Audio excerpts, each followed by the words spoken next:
I understand that there was a petition signed by taxi drivers in the city calling for the rate adjustment that's been recommended. It makes sense, given inflation, the rising costs of gasoline, and it's been a lot of years, as you mentioned, since the rates were adjusted, so I understand it's time to catch up. The recommended rates, it sounds like it makes the taxi fares the most expensive, though. Is that accurate? In comparison to other cities, Chairperson? Well, yeah, in comparison to other cities to Yes, ma'am, start. it does. Okay.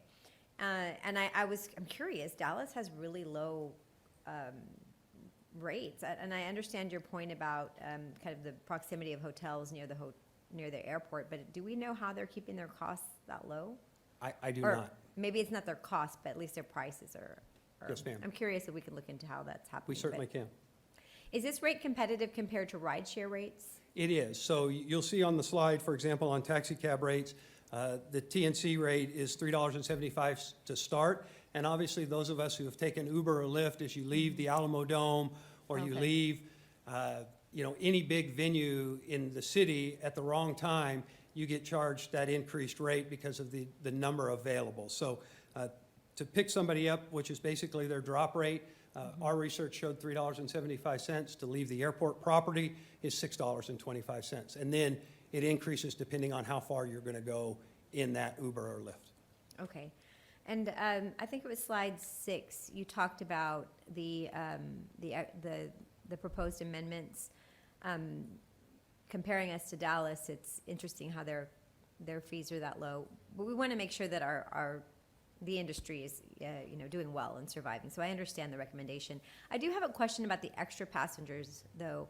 Is there a higher fee for a taxi cab that's maybe a minivan as opposed to a sedan? When you ask if there's a higher fee, are you talking about a permit fee or are you talking about for the rider?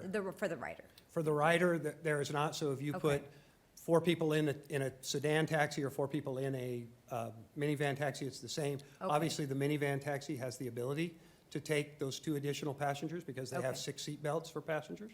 Okay, so that answered I was concerned that we would already be paying a fee for using the minivan, and then on top of that, you would add a fee for an extra passenger. But the rates are the same Yes, for a ma'am. minivan compared to sedan, compared to another kind of a Yes, vehicle. ma'am, and right? that's all Got it. posted on the windshield with the sticker that Okay, explains the fees. all right, thank you.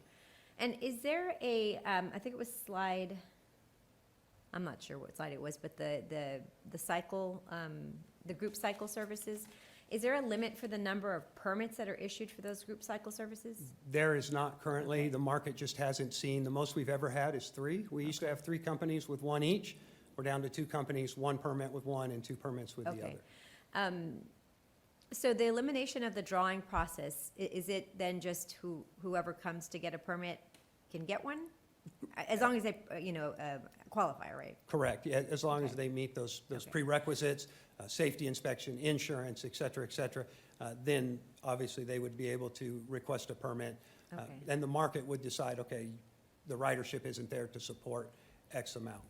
I'd like to hear my colleagues' comments on this, but I have a concern about not limiting the number, because if you've been to Austin or over the summer, I was in Nashville, and it was just, downtown was overrun with these cycling, group cycle services, and also the party buses, but I don't think we have really, that's not part of this. That's correct, we right? don't have, Yeah. But they were everywhere, and it was very frankly annoying because there was just so many. So I do have a concern, and I don't know if that's been considered to put a limit on the number of permits for a group cycle. I understand that there hasn't been much interest, but we're growing, and I'm just concerned about that. So I'd like to hear what my colleagues think about that as well. And then on slide 11, you talk about the tab recommends, but the city does not recommend a transportation industry representative as a chairperson. How many positions on the tab right now are industry representatives, or allocated for industry representatives? There are 5, so currently, let me start with this, Chairperson. There are 4 vacancies on the tab, so out of the 11, we only have 7, which obviously causes a problem to get a quorum, so we can, and the last member was appointed in June. Prior to that, everybody had to show up. And so currently, there's 5 members that represent the transportation industry. The makeup of that historically has, in 2009 to present, 3 consumers, so the other 8 would be from the industry, and I can give you that breakdown if you're interested in it. No, that's okay. I think that last part was the question I'm asking. Out of the 11, there are 8 spots allocated for industry representatives, correct? Yes, ma'am. Okay. So I think that's solid representation. I tend to agree with the city that, the majority of committee members, if it is a full board anyway, are industry representatives and so would have a significant voice on the tab and not necessarily needing to be the chairperson. So I agree with the city on that last point, but of course I'd like to hear from my colleagues. Any questions or concerns from my colleagues? Councilman Perry?